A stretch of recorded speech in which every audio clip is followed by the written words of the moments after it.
Bien, tercer ejercicio. Lo que se nos pide es encontrar el polinomio de Taylor de grado 1 en x igual a 1 de toda esta función f de x. Fíjense que no está expresada esta función de manera literal, está dada de forma implícita, está mezclada aquí dentro, aquí fuera. Entonces se me pide calcular el polinomio de Taylor de esto, ¿no? La dificultad es esa, que la función está mezclada toda aquí dentro. Vamos a ver cómo lo hacemos. Bien, lo primero que tenemos que tener en cuenta es la fórmula del polinomio de Taylor de grado 1. Bueno, aquí este 3, disculpen ustedes, sería un 1. Era la forma de simbolizar el polinomio de Taylor de grado 1. Este numerito sería el grado, este sería un 1, recuerden eso. Y es esta sumatoria de 0 a 1 de la derivada de orden k valuado en 1, porque recuerden que es 1 el punto donde se me pide calcular el polinomio de Taylor, por x a la k dividido k factorial. Entonces esta sumatoria desglosada quedaría esto. F de 1, ¿no? Por f' de 1 por x. ¿Está bien?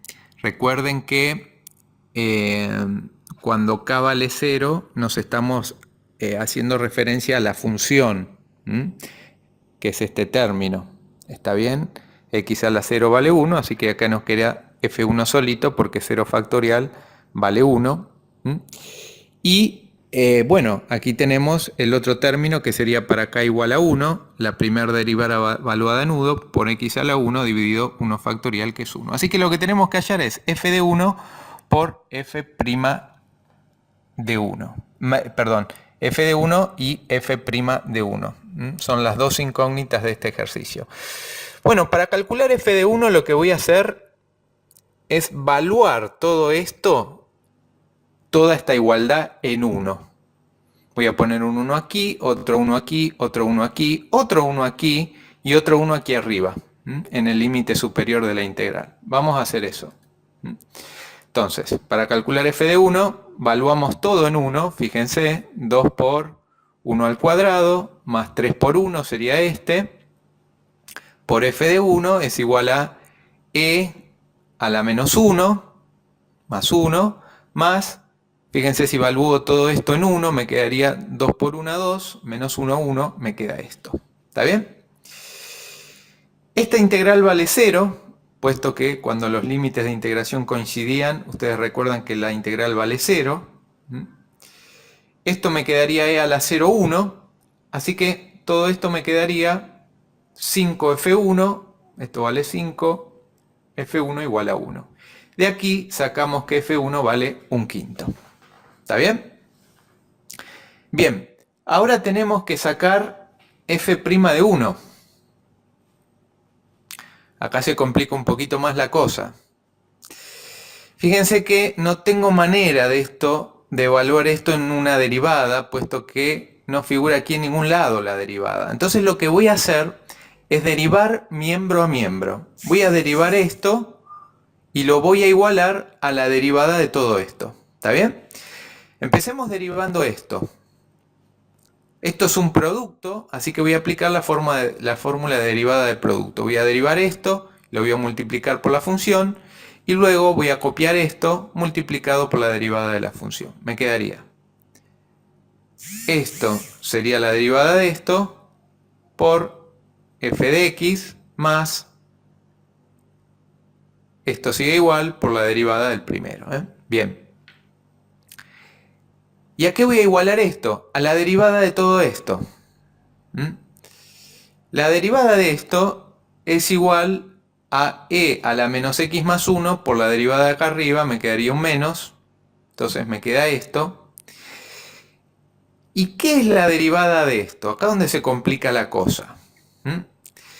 Bueno, lo que voy a hacer es expresar, esto no deja de ser una integral definida entre 1 y 2x cuadrado menos x.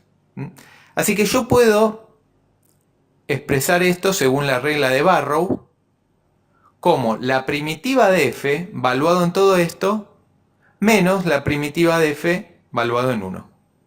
Y eso es lo que ustedes ven aquí. ¿Está bien? Expresé esto de otra manera, por regla de Barrow.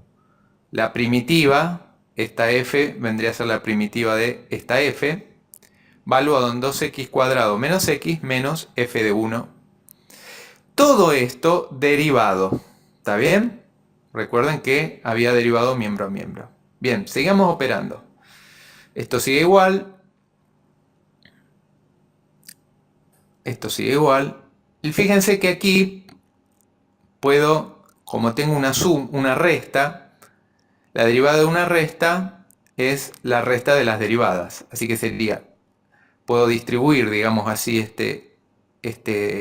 la operación derivada entre este sumando y este que está restando, ¿no? Así que me quedaría la derivada de del primero, y f de 1, como es una función valuada en un número, es una constante. ¿Está bien? Entonces, si lo derivamos me va a dar 0. Por eso no aparece aquí. Bien, ahora tengo que calcular la derivada de todo esto. ¿Qué es esto? ¿Cómo puedo derivar esto? Esto es una composición de funciones. Es aplicarle a x la función 2x cuadrado menos x y luego a eso aplicarle la función f grande, que es la primitiva de f. Entonces lo voy a derivar tal como derivo una composición de funciones. Entonces, esto lo copio igual, esto igual. ¿Y cómo era la derivada de una composición de funciones? Era la derivada de esta función, de la f grande, valuado en todo esto, por la derivada de lo de aquí adentro. Lo que hice es aplicar la fórmula de derivación de una composición de funciones. Mírenla bien. F' derivada de esto por derivada de lo de adentro. Lo de adentro sería esto, ¿no? La derivada de 2x cuadrado menos x. Bien, ahora bien, ¿qué es f'? F grande prima. Bueno, como f grande era la primitiva de f, f' es f. Entonces esto lo puedo igualar a esto. Cambio f' por f. ¿Está bien? Bueno, entonces ahora sí, fíjense, si yo evalúo todo esto en 1, voy a evaluar toda esta expresión, esto y esto en 1, me va a quedar 7f1 más 5f'1, acá está la prima, y esto igualado a evaluado en 1, me quedaría menos 1, acá está el menos 1, más todo esto evaluado en 1 me da 1, me quedaría f de 1 por 3, ¿no? Porque 4 por 1, 4 menos 1, 3, que es lo que ustedes ven aquí. Y de acá puedo despejar f'1. Paso este restando y lo despejo. Que como tenía ya f1 calculado anteriormente, esto me da menos 9,25. ¿Está bien? Así que bueno, esta es otra manera de hallar polinomio de Taylor cuando tenemos una función así implícita, le decimos, cuando no está expresada directamente, es decir, cuando no dice f de x igual a algo y está metida en una igualdad. Algo interesante que hemos visto en este ejercicio es cómo derivar expresiones de este tipo, ¿no? Fíjense cómo lo hicimos. Primero expresamos esto por la regla de Barrow como la diferencia de primitivas y luego derivamos, teniendo en cuenta que esto es una constante, se elimina y luego derivamos esto por la regla de la cadena, que quedó esto, y luego esta f' se convirtió en f porque esta era la primitiva. Un lindo ejercicio para familiarizarse con el cálculo de integrales y derivada. Y bueno, lo que faltaría ahora es reemplazar en esta expresión f1 y f' de x. Me quedaría un quinto era f1, f' menos 9,25, y así se da por terminado este ejercicio.